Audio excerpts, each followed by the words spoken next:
Beautiful fall night in Los Angeles, and you're at the University of Philosophical Research, where the party always is. Wait, no, that's something else. Where are you and what do we do here? Might be a good question for you to ask. I see some new faces. Let me tell you for a few minutes. My name is Greg Salyer. I'm the president of the University of Philosophical Research. Oh, hello. Thank you for the silent applause. We were founded in 1934 by a remarkable man named Manly Palmer Hall. He was an autodidact and a polymath. He taught himself everything. And he, in addition to those gifts, he had the gifts of writing and teaching. And so in 1934, he formed the Philosophical Research Society.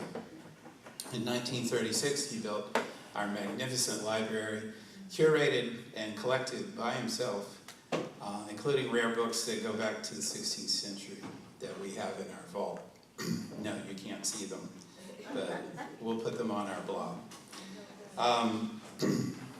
In 1959, he built this magnificent auditorium, and he would speak here on Sunday mornings at 11, and this would be standing room only. There would be people standing all along the walls. It cost $1, but we'd let you in anyway if you didn't have $1. And Mr. Hall would sit in this blue chair, and he would speak flawlessly for 90 minutes. I mean, not an or a pause or looking at his notes, because there were no notes, they were all up here. He'd speak for 90 minutes, and he'd say, well, that's about it. No questions, off the stage. It was a different time.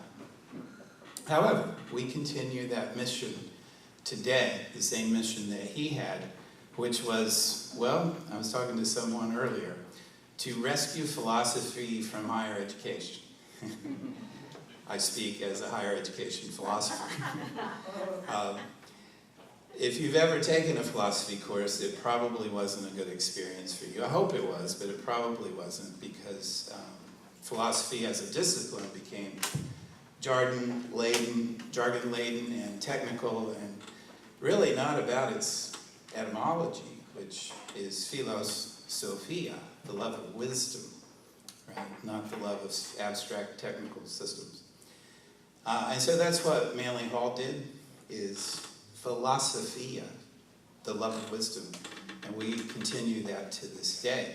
In 2001, my predecessor, Dr. Obadiah Harris, had the amazing foresight to create an online university to fulfill Manly Hall's vision. In 2001, I don't know if you can remember that far, but the internet was very different in 2001. There wasn't much going on online at all. So since 2001, we've been an online university offering 2 graduate degrees, a master's degree in consciousness studies, a master's degree in transformational psychology, and a bachelor's degree completion program. So if you started school and didn't quite finish for whatever reason, you can come here and finish online. We have big plans. We do all kinds of things here that I'll simply refer you to our website for, and to the table out front for. One thing I did want to tell you is this is a Tuesday night, so this is typically the president's class, and that's simply about me being president and getting to teach. Because, yay! Oh, thank you. Is that you, Mom? Who is that? Seriously, I don't know of another president who gets to actually teach a class. So on Tuesday nights, we gather here, and I do 10-week series at a time. The one I just finished was called Passages, where we simply take passages from great literature, philosophy, religion, and talk about them. We've done Gods and Monsters. We've done the meanings of America. We have a great time. We have about 50 to 70 people who show up every Tuesday night and are very, very good with each other. And they range from Mario here, who's 19, to Brahmavid, who's 119. No, you're not that old, are you, Brahmavid? Almost. Almost. And we would love for you to come. It's a group of seekers, not so much finders, and so we like to talk with each other. And I want to mention, before I introduce our professor, that our next, so in between these series, like I just finished a series, we have guest speakers. And so my staff came to me and said, well, who should speak in the break? And I said, oh, Juan Hernandez. And they said, uh-oh. I'm like, yeah. He's been a professor with us for a while and comes to our events, and I just thought it'd be great. And so here he is with 16 friends. I did want to mention my next president's class that begins October 9th. It's called Los Angeles Stories, Mythical Dimensions of the City of Angels. So we're going to look at the stories of Los Angeles in light of mythology. What are our creation myths? What are our destruction myths? What are our water myths, our apocalypse myth? Who are our heroes? Who are our gods? Who are our tricksters? It's going to be fun, and I invite you to come. Juan Hernandez has a master's degree in music performance from Cal State LA. He does research in music aesthetics, music history, classical guitar, vocal, and instrumental performance of sacred music. He currently performs classical, Latin American, and popular modern music, and he performs with the Orange County Guitar Orchestra under the direction of David Grimes, who I assume he'll introduce. And he participated in the release of the album Toccata. For us, he teaches medieval music history and music philosophy, and he also teaches at 88 Keys Music Academy. Please welcome Juan Hernandez.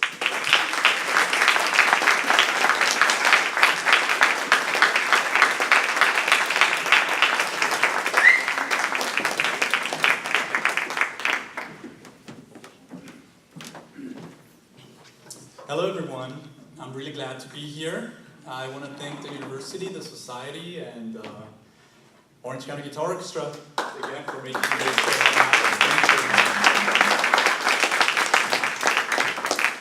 happen. This review will in no way exhaust the subject of music as knowledge, nor will I be able to cover everything there is to know about knowledge of music.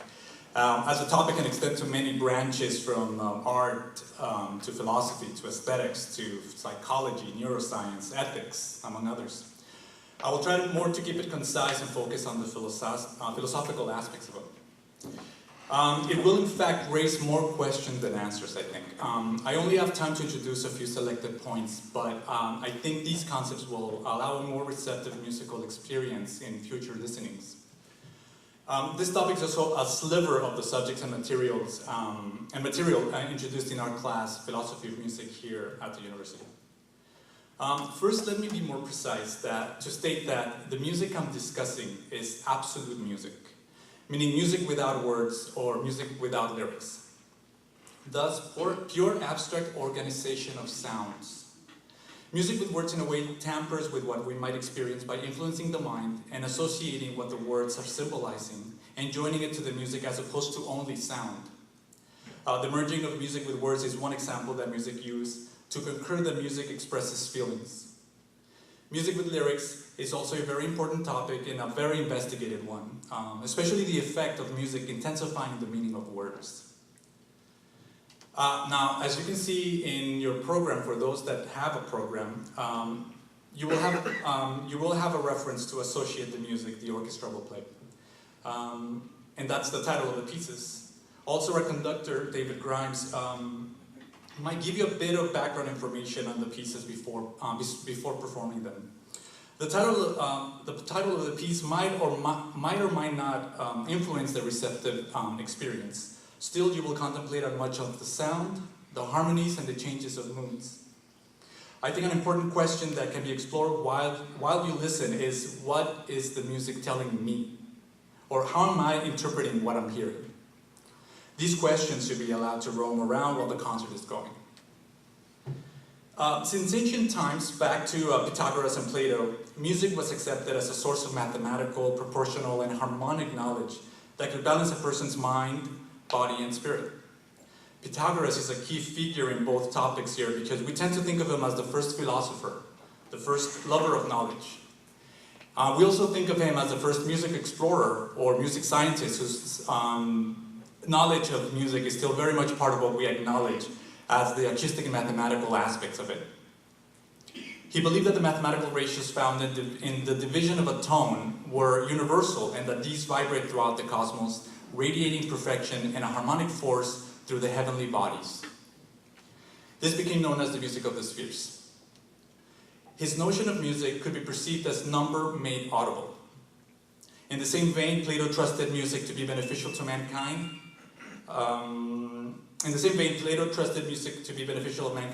Only if it could reflect universal concepts, ideals, and virtues. There isn't, however, much instruction on how to perform this music and thus harness the understanding from this world of ideals. Still, Greek music philosophy was strongly influential throughout the medieval, Renaissance, and modern era. For instance, in the Middle Ages, the Neoplatonist Boethius believed that there were three branches of musical knowledge: musica instrumentalis, musica humana, and musica mundana. Musica instrumentalis was common music heard. Musica humana meant the harmony between the body and the spirit, and the benefit of them being in tune with each other. Also the balance of rhythms and the bodily organs. Musica mundana was supposed to be the knowledge of the ethereal harmony of the spheres. According to Albert Say in his book Music in the Medieval World, the highest level, that of musica mundana, or as it is usually called, the music of the spheres, is that harmony standing as the foundation of all the world about us. Not only that of Earth, but also that of the stars, the planets, as well as the heaven itself. It is the regular succession of the seasons, the months, the years, the movement of the heavens, the varying combinations of the four elements, fire, earth, air, and water, unquote. Music in this period was considered a science and was accepted as one of the quadrivium, or four disciplines, along with arithmetic, astronomy, and geometry. Other very important scientists influenced by these notions of harmonic structure and knowledge were none other than Newton and Kepler. Now, not everybody accepted the claim that music can contribute knowledge. Philodemus of Gadara and Sextus Empiricus, for instance. The latter claiming that perception is influenced by the senses, and thus anything perceived cannot be reliably insightful. Similarly, Immanuel Kant denied music any source of knowledge. He believed that the dichotomy between reason and empiricism was not perceived accurately. In his Critique of Pure Reason, he tackles the problem of knowledge and experience. He assumes that reality or the outside world cannot offer knowledge, as our minds are actually transforming reality to its liking in order to understand it. Thus, the knowledge that we gain is a reality given to us by our minds, not by the outside object. Wayne Bowman, whose work I find fascinating and I constantly quote from, states the following about Kant's theory. Mind is not led around on a leash by nature, as strict empiricism would have it. Knowing is fundamentally reliant upon acts of imagination that shape the known. Therefore, quote, since all knowing is mind-mediated, reality as it exists in itself is not knowable. Close quote. This was something already clear to the empiricist David Hume. Kant also believed music was to be more sensual than intellectual, according to Donald Hodges, whose text I use in one of our classes here. Now, I'm going to get a little bit heavy with philosophical interpretation, so please just bear with me for a little bit. You have the orchestra to look forward to. Schopenhauer, on the other hand, states, without the representation, I am not knowing subject, but mere blind will, in just the same way without me as subject of knowledge, the thing known is not object, but mere will, blind impulse. By will, he meant the universe strength or energy. However, Schopenhauer designates the same name, will, of this universal unknowable force to the human will, human strive or desire. Human willing invariably entails awareness or consciousness and is always directed towards some further object or state of affairs, Bowman states. And so human will is the closest representation we have to the blind inanimate will or energy. But intellect cannot understand will. Schopenhauer suggests that only art can extract the essential from the bombardment of randomness and abstractness of daily life. According to Bowman regarding this, for it affords temporary reprieve from the perpetual yearning and obnoxious deterministic influence of willing. And, quote, on Schopenhauer's account, art is essentially a cognitive affair in which universality is discerned in the particular. Now, this is important because many philosophers have believed that only the genius can attain this kind of awareness, of perception, of knowledge. That is, to be able to find the universal in the particular, the capacity to realize the collective in the individual, the macrocosm in the microcosm, the divine and the secular. Having been exposed to this insight of finding the universal in the particular, we thrust ourselves into an unknown mode of time and space, and of an indescribable feeling of awareness. Once we attain it, we understand, so to speak. It feels authoritative, meaning either you get it or you don't. But if you do, you find solace and comfort in this realm that only true great works of art allow. In this knowledge, we lose ourselves, but we find it all, as that song suggests. It is that place found in art objects that Michel Dufresne called interiority. Once engaged in the music, for example, you're inside the music, and time as you know it ceases to be as you now abide by a different rhythm and time frame, the time and space of the music. When you suddenly stop the music, the adjustment is abrupt, and reality can suddenly feel as a swift neutrality. In music, we find this phenomena in melodies. There could exist a melody that from the first time it was heard, it called to you, it felt familiar, yet you'd never heard it before. It was haunting. You want to continue listening to it to the point of mimicking it and singing it to yourself. When it isn't available to hear, you find some sort of comfort in it. You can live in that moment. Even more drastic, you might find the collective in the particularity of only two notes, or in the transition from one harmonic mode to another. These melodies or motives are extremely hard to come by, but when you do find them, they somehow make the moment you hear it brighter or worthwhile. They're also extremely hard to compose, and the knowledge of the composer to form a seductive motive out of mere sounds could seem miraculous. These musical ideas can become memorable, almost immortal to us. Music for Schopenhauer is a copy of the will itself, and thus more important than any of the other arts. It is a copy of the energy of the universe, of a driving force. Therefore, to him, music can convey incommunicable abstract concepts, feelings, emotions, the essence of things, and things that language is at best unsuitable to express. He states, quote, "Therefore it," meaning music, "does not express this or that individual or particular joy, this or that sorrow or pain or horror or exaltation or cheerfulness or peace of mind, but rather joy, sorrow, pain, horror, exaltation, cheerfulness, and peace of mind as such in themselves, abstractly, as it were, the essential in all these without anything superfluous, and thus also in the absence of any motives for them," unquote, as found in Hodges. James Young suggests that music can represent body and voice movements and emotions.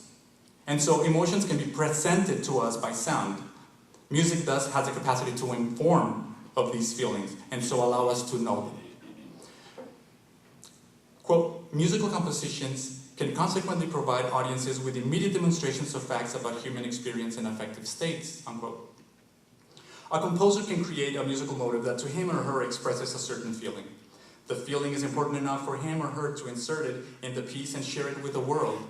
In explaining the point of view of R.G. Collingwood, Hodges highlights, "The artist, or in our case a composer, discovers what he feels through the act of expressing it in his music.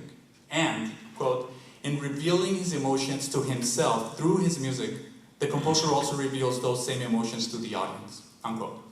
So here, we have two accounts of shared emotion. The information of the feeling that the composer discovers in his attempt to express him or herself through music, and the revelation to the audience of the composer's choice in musical feeling or expression.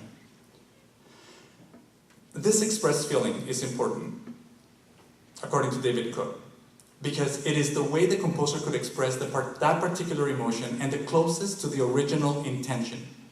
Using Beethoven as an example, he stated, "Thus, Beethoven still shouts for joy, and we still listen to him.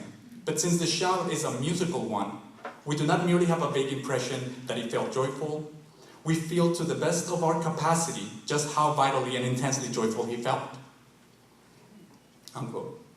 If this is so, then can we have insight into the composer's state of mind during the compositional process? Can this knowledge be extracted directly from the music? Again, Derek Cook. The composer, expressing unconscious emotions in the inexplicit language of music, and often not fully realizing himself exactly what he's saying, does indeed give himself away, unquote. R.A. Sharp states, a writer, a painter, or composer might not understand all that might be encompassed within the work he has created, since there may be unconscious factors in the creative process, unquote. However, he also mentioned that the hard cases are where the work of art picks up features neither consciously intended, unconsciously intended, nor available to the creator in the culture in which the work originated. In other words, we might see in the music aspects that never had been thought of by the composer or couldn't even be consciously present. Still, it has been claimed that music has revealed the composer's, Mahler's signs of insecurity, the egocentricities of Wagner and Richard Strauss, the pomposity of Lully, the antagonism of Beethoven, the musical naivete of John Lennon, and the naive sophistication of Paul McCartney. The information extracted from the music of composers as these is still a valuable method to know the state of mind of the creators, but it is also difficult to determine a definite way to do this, as there are those that deny such information is possible from music and claim that psychological analysis, in the Freudian sense, is preconceived by data already available about the composer. And so it is more of a case of seeing what we want to see in the music. Ethnomusicologists, sociologists, and anthropologists, on the other hand, study the value of music in the interaction that occurred during performance of music, meaning the interaction of people by joining into play, not merely individually listening to music. There is information and meaning in these social structures of communities where music is prevalent among their activities. It can also give insight into ancient communal musical actions used as ritual and can attempt to figure out how these evolved. Symbolism has been used to explain music's power to convey information just as linguistic symbols do. Symbols, like the ones in language, mediate our reality. Susan Langer applies the concept of symbolism to music to convey knowledge. One of the examples she uses to prove her theory is the power of the metaphor. About this, Bowman states, metaphorical expression is no mere linguistic coloration or ornamentation. Rather, it articulates new ideas and insights, and with an economy and precision that eludes literal discourse. And, quote, despite the logical impossibility of metaphor, such as brooks cannot laugh nor pines whisper, metaphorical meanings are grasped immediately, intuitively, and no amount of explanation can compensate if that intuitive achievement fails, end quote. To the same end then, music, like linguistic metaphors, are presented symbolically. Music can represent emotions or symbolize feelings, moods, tension, changes, excitement, anticipation. Music can embody or present an idea, and, like a metaphor, we can get it. We can perceive it, maybe even better than our full linguistic description of the concept presented. She states, there are certain aspects of the so-called inner life which have formal properties similar to those music patterns of motion and rest, tension and release, agreement and disagreement, unquote. Knowledge then is acquired through representation, through symbols embodying information just like language does for ideas and conceptions. Bowman relates her theory stating that what music gives us is not so much feelings themselves, but something more abstract, a knowledge of how feelings go. In other words, music is a symbolic representation of the form of feeling. Or as Peter Kivy interprets, Langer suggests music sounds the way emotions feel. This is very much what Schopenhauer alluded to with his conception of music. Similarly, she suggests music makes time audible, and its form and continuity sensible. Bowman proposes she believes music is thus no less than the sonorous image of passage. Langer's view, like Schopenhauer's, have been hotly debated and even rejected by some. Still, she had a perspective that ignited new perceptions and methods of thinking regarding symbolism in music. On a somewhat other side of the spectrum, phenomenology argues that over-conceptualizing and categorizing everything conceived can miss the information of the phenomena that is right in front of us. Therefore, what our consciousness perceives has more data to offer than if we compartmentalize it and break it down, subsequently destroying the data's essential nature and denying it the need to speak for itself. For music, phenomenology requires that we don't perceive it as types of kinds of music, but allow it to be felt as the sonorous phenomena that it is. It can offer more material if we allow it to present itself than if we force it into concept molds. Thus, phenomenology can offer raw knowledge, sonorous knowledge, instead of categorized and dispersed information. we can then know. We can perceive directly what the music does to us, a face-to-face encounter with the phenomena, and so a clearer idea of what it's supposed to relate to us. I unfortunately don't have enough time to show what different chords do to us, such as the feeling of anticipation from the dominant chord, or the sense of arrival or resolution of the tonic.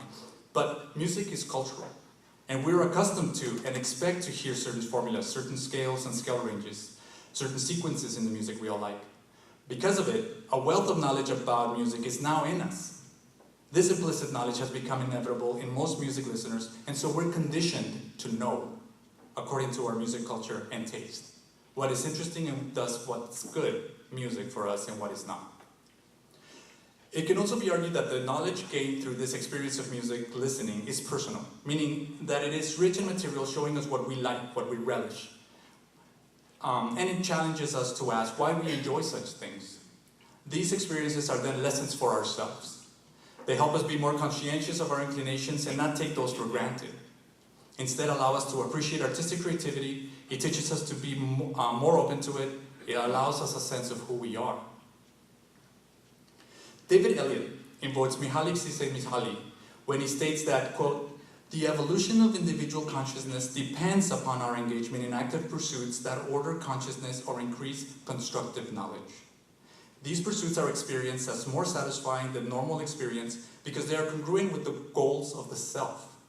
By investing our powers of attention, awareness, and memory in challenges that are not based exclusively on purposeful drives for biological or social satisfaction," now quoting Csikszentmihalyi, "we open up consciousness to experience new opportunities for being that lead to emergent structures of the self."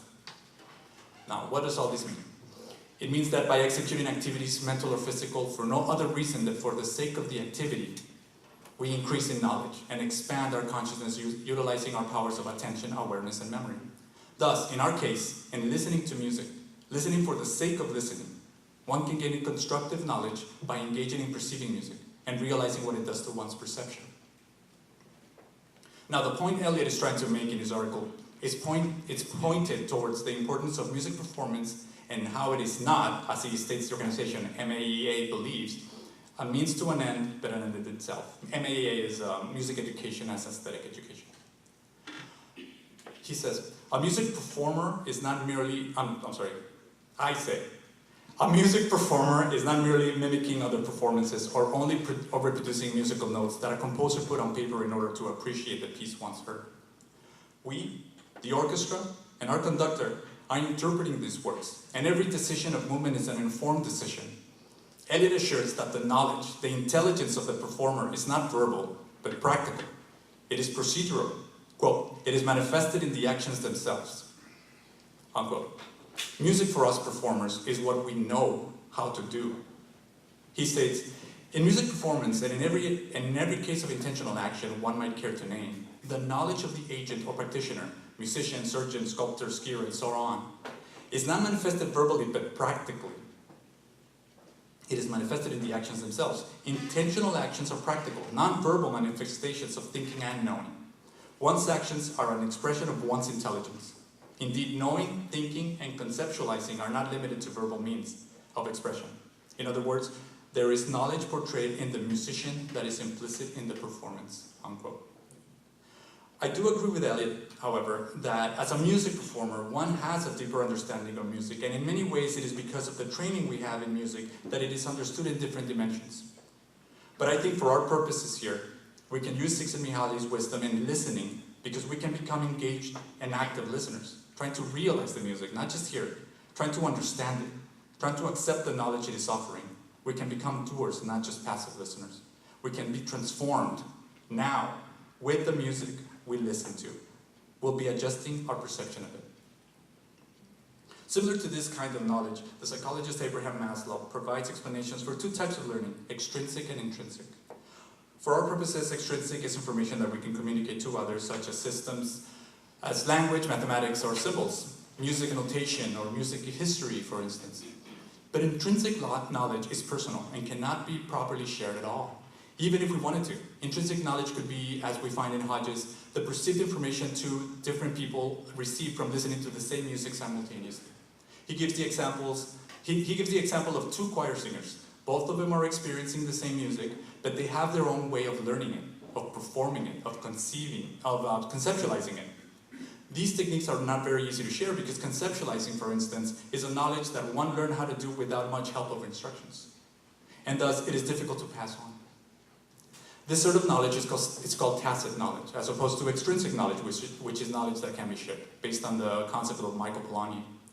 And so all the meanings, all the associations, all the emotions that will arise from listening to the same music will differ from the other person's experience. And thus the information received, the knowledge obtained, will be for the listener, for you.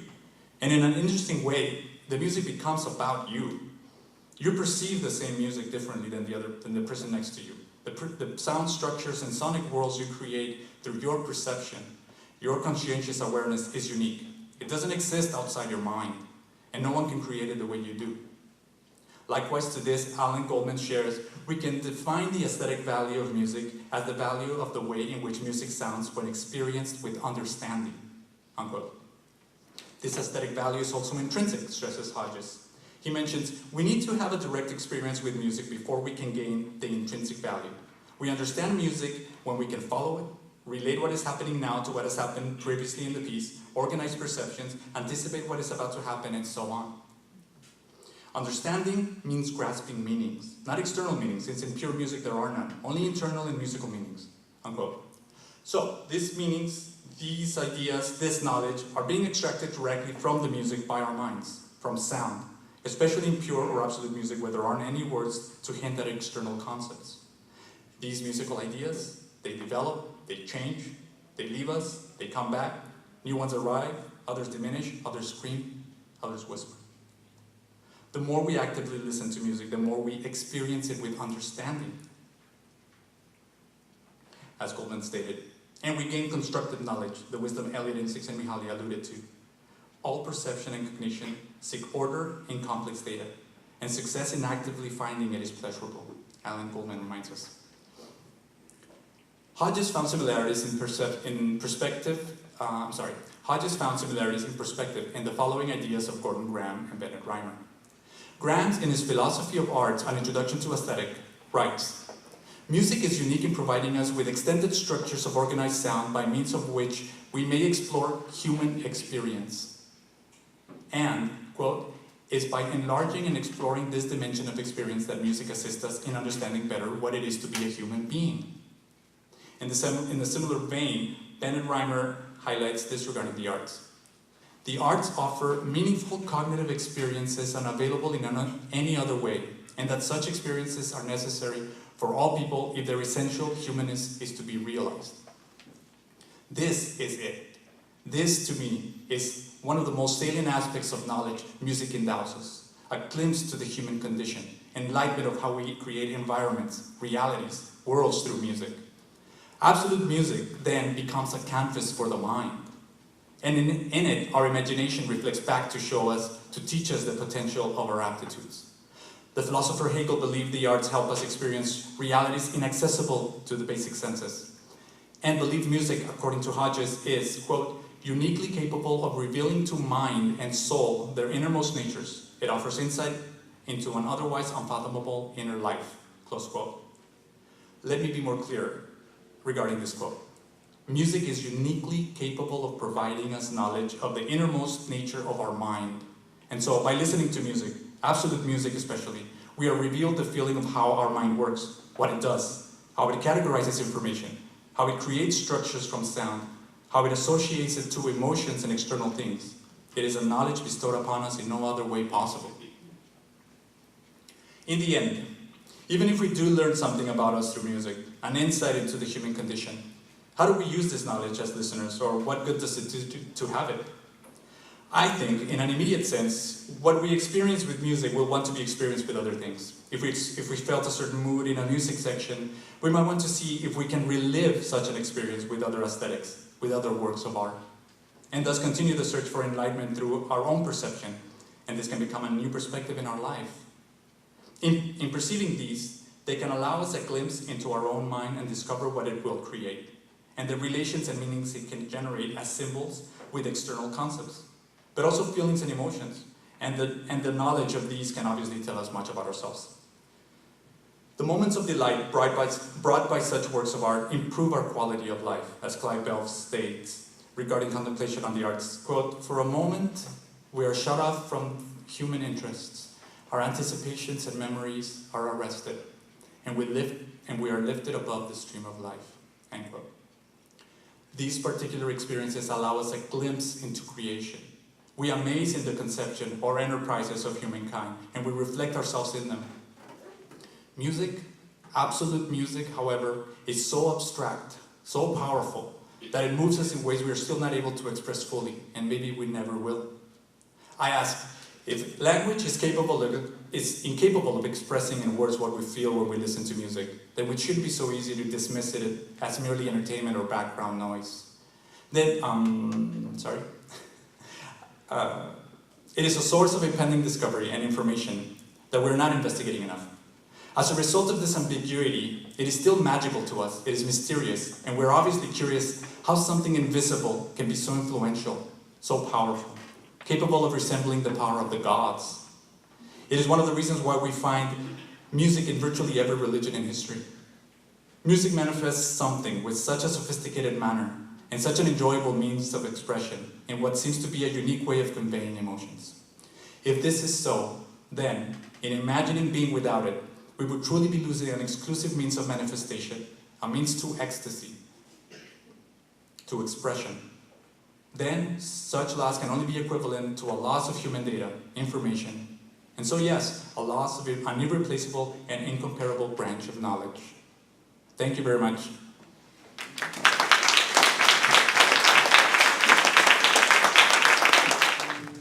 In the early 17th century, music was not as cheap as it is now. They didn't have it in their elevators, and their iTunes lists were very short. So you either had to make your own music or go someplace where somebody was making music. In 1612, Michael Pretorius had compiled a collection of several hundred of the popular dance tunes of the day called terpsichore. The two of the movements here are, it looks like they'd be pronounced Bransley. That's actually pronounced brawl. And they were dances that were usually done near the end of festivities when people were deep in their cups. And the final piece is Volt, which is a very rapid jumping dance.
for inviting us here this evening, and thank you for coming to share some music with us. And I'd like to thank Juan for sharing his program with us.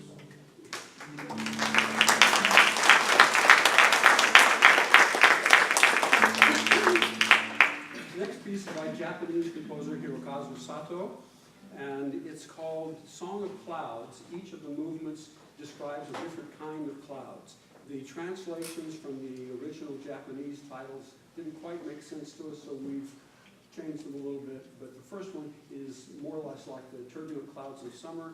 The second one is like red clouds at sunset. And the third one is like a river of clouds.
Carlos Perez is a wonderful South American guitarist. He's also a fine composer and a bit of a wit. He was working one time with a very familiar Andante by Vivaldi, and he got to wondering, now this is very culturally associated. Vivaldi was living in Europe. What if instead he'd been traveling throughout South America? That same theme might have morphed into Morocco in Venezuela, and maybe samba in Brazil, maybe tango in Uruguay, and maybe it would end with a malambo, which is a gaucho dancing duel.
This next piece may have been my very first exposure to classical music. When I was just a little kid, I would sit at my grandfather's knee listening to his big Motorola radio about the size of a Volkswagen. And he would listen to radio dramas. One was The Tales of the FBI. I don't remember anything about the program except this was their theme music.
Koshkin was another Russian composer and guitarist a few generations later than Prokofiev.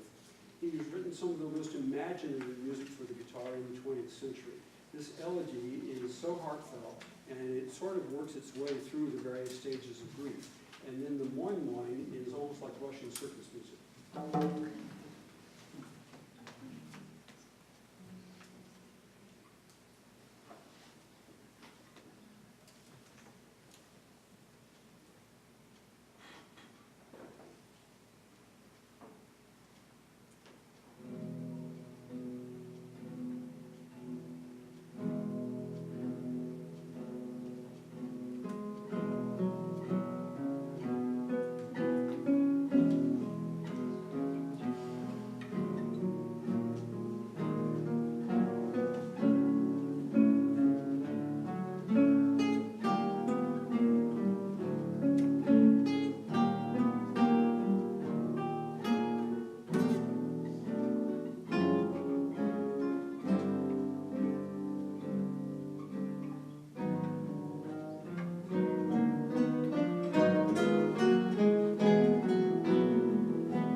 Eric Cornett is a Southern California guitarist and composer who doesn't write nearly as much music as he should.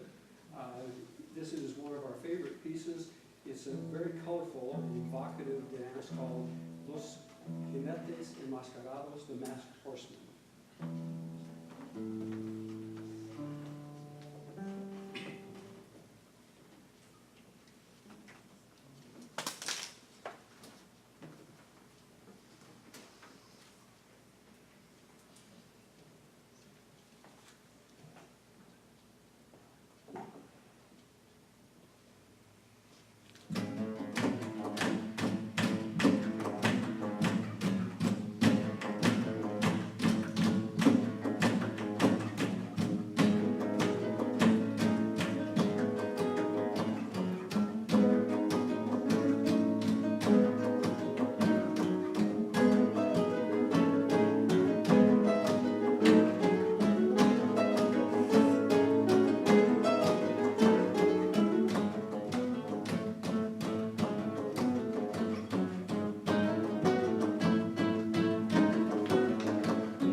first half of the 20th century, Manuel Ponce was Mexico's most prominent composer.